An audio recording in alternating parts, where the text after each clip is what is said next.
We are just coming around our 1-year anniversary of starting the Yosemite, our Airbnb here in Hocking Hills.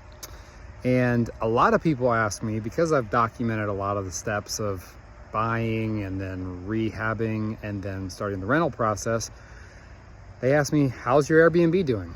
And so I thought it'd be good to actually shine some light on what good looks like, what our expectations were, and where we are a year later.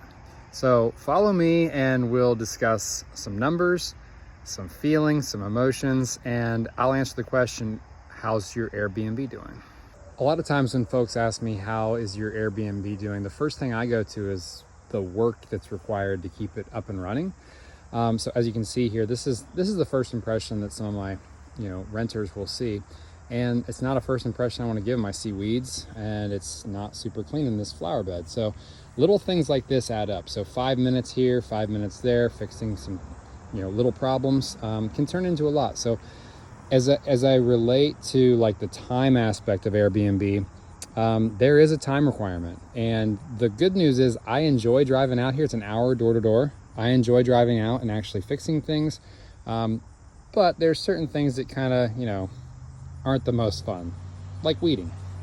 Another question that I get quite frequently is, do you manage the property yourself? And the answer to that is somewhat yes and sometimes somewhat no. So lawn mowing, my lawn looks awesome. I have lawnmowers that I pay to come out once a week during the wet season, and then once every other week when it starts to dry out. This was a really wet summer, so this was expensive, but the lawn looks wonderful, and that is something that I outsource. $150 a mow, but for, we sit on 5 acres. So that's a lot of mowing and something that I can leverage out and not have to do myself because I don't have the time as much as I wish I did. Speaking of landscaping, although the hostas aren't doing great, these other big shrubs are doing awesome. And I don't know if you recall, but I planted these 2 months ago, and they've just shot up and they create a really nice, soft first impression anyone driving by. Another thing that I leverage out is the cleaning. So during the summer especially, there were many weeks where we had back-to-back stays, and I'm too busy at home with taking kids to sports and stuff that I don't have the time to come out and clean in between each showing, or each renter. So I do leverage the cleaning out. The cleaning typically costs $180 to $200 per clean, but it is well worth it because that's 3-4 hours that I don't have to be out here. So although I do technically property manage this thing myself throughout the first year at least, there have been some leverage points. Now, property management can be pretty expensive. It can cost between 6% of your gross revenue all the way down to 6%. So 6% up to 15% is what I see. And now you get different services with those property managers, but at the end of the day, as I shared with you guys earlier this year, my whole goal with this first year was to manage this myself, to see just what goes into taking care of an Airbnb. And I gotta say, there's a lot, especially when it comes to hot tubs and just typical wear and tear that you're gonna see with any home, let alone one that's being rented consistently. Having a washer and dryer on site for your guests to use has been really nice. I think the guests really appreciate it, and it contributes to our 5-star review rating.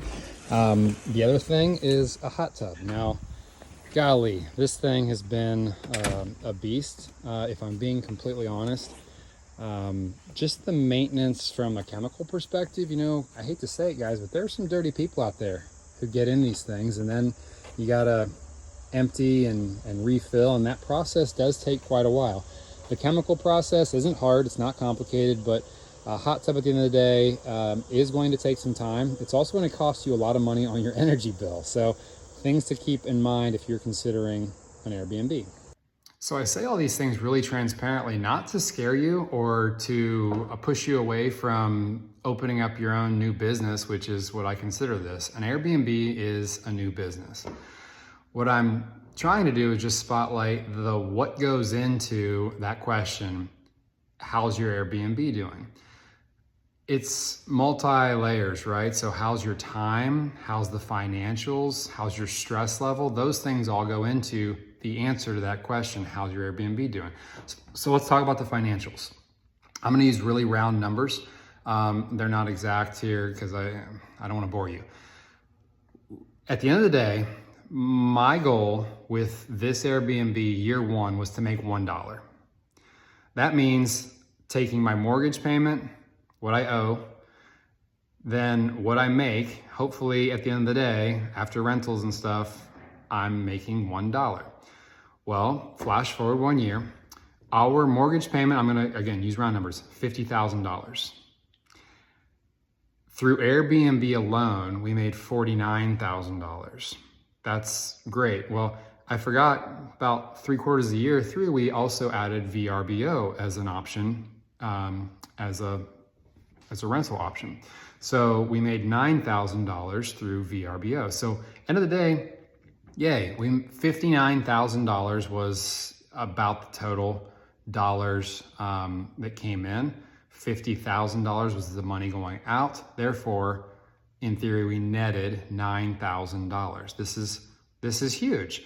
That would tell me that this Airbnb was pretty successful for the first year. A lot of learning, which is great. A lot of failing forward, which is great. I'm not afraid to fail and try new things. And at the end of the day, we ended up making money. Now, here's the caveat to that. We had a lot of expenses that are not talked about. So I told you the utility bill. Utilities are expensive when you have a hot tub. Things like minor fixes. We had the sump pump go out and I had to get that fixed. I had to replace it. Luckily myself, I'm pretty handy. But little things like that really start to add up. So when you take into consideration fixes, expenses, utilities, little things like internet costs on a monthly basis, those things all added up to me definitely losing a little bit of money on the property. However, here's the offset to that. The real reason that I wanted to purchase a Hocking Hills Airbnb was very intentional. My kids like it out here. I love it out here. I told you, it's an hour door to door, and it's a quick respite or getaway for me mentally from the typical day-to-day, and I get to use my hands a little bit, and what's better than that? So at the end of the day, sure, we may have lost a little bit of money after adding in expenses, but the amount of times we were able to come out here to this property this first year, we probably came out as a family 4 or 5 times. And every time it was awesome, so much fun, so many memories made. And when you put a price tag on that, it really pushes the lever over to, this was a hugely successful first year. Not only was our family able to use it, but we were able to give it away in raffles for auctions. So our children's PTO, we raised money for the PTO by donating a 2-night stay here. We were able to hold a guy's workshop for planning for their families and how to be better fathers and husbands. That is priceless. And so when you're thinking of, Airbnb, is it successful? It comes down to, at the end of the day, how do you feel about it? The emotion behind it. I do really like this place. Sure, it gives me headaches and stress, but at the end of the day, my family's able to use it. We're able to make memories, and that is what it's all about, because when I'm dying, I'm not gonna remember the stress. I'm gonna remember the good times that we had here. So the Yosemite, year 1, in the books. It's a wrap. Made a little money, lost a little bit of money. Had a lot of fun. So in conclusion, first year, the Yosemite, our Airbnb in Hocking Hills. When you ask me next time, how's the Airbnb doing? I might refer you back to this video because it answers a lot of those questions you might have. Maybe you're interested in getting involved in Airbnb, I promise you, or just short-term rentals in general. Maybe you're interested in long-term rentals. I can help with all those things because I'm a licensed real estate professional. I'm a pro at this now. But I would love to answer questions that you have. This has been a lot of fun, and I highly encourage you to start this new business. Charge after it, create beautiful memories, long-lasting legacy for your family, because that's what real estate can be. It can do all those and check the boxes of financial income. So year 1 in the books. Year 2, I'm really excited about. We've got a lot of momentum going into the fall, and hopefully if you're interested, maybe you'll book the Yosemite.